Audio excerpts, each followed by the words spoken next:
Assalamualaikum warahmatullahi wabarakatuh. Nama saya Rongawan Gemintang dari kelas 12 MIPA 4 ingin mengerjakan ujian praktik PPKN yang menjelaskan tentang sistem hukum di Indonesia dan menceritakan dari alur proses pembuktian.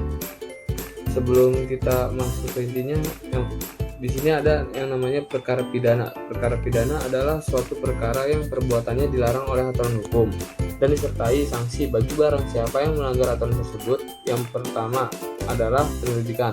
Penyelidikan adalah serangkaian tindakan penyelidik untuk mencari dan menemukan suatu peristiwa yang diduga sebagai tindak pidana, guna menentukan dapat atau tidaknya dilakukan penyidikan menurut cara yang diatur undang-undang. Dan langkah selanjutnya adalah penyidikan. Penyidikan adalah serangkaian tindakan penyidik untuk mencari serta mengumpulkan bukti untuk membuat terang tindak pidana yang terjadi dan menemukan tersangkanya. Selanjutnya adalah pra-penuntutan dan penuntutan. Pra-penuntutan adalah tindakan penuntut umum untuk memberi petunjuk dalam rangka penyempurnaan penyidikan, sedangkan penuntutan adalah tindakan penuntut umum untuk melimpahkan perkara pidana ke pengadilan negeri yang berwenang untuk diperiksa dan diputus oleh hakim di sidang pengadilan. Di dalam persidangan, surat dakwaan dibacakan oleh penuntut umum, dan atas pembacaan surat dakwaan tersebut terdakwa dapat menggunakan keberatan yang disertai dengan alasan-alasan. Setelah itu dilakukan proses pembuktian sebagai proses sentral dari sebuah pemeriksaan di pengadilan.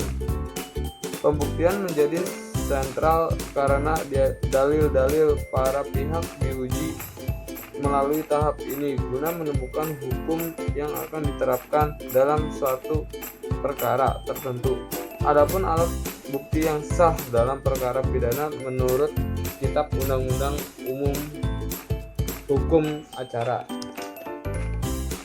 Pidana ialah yang pertama ada keterangan saksi, dan yang kedua ada keterangan ahli dan keterangan ahli surat, dan ketiga tunjuk dan keterangan terdakwa. Setelah pemeriksaan di sidang pengadilan dinyatakan selesai, penuntut umum mengajukan surat tuntutan. Atas surat tuntutan tersebut, terdakwa atau penasihat hukum dapat mengajukan pembelaannya yang dapat dijawab oleh penuntut umum.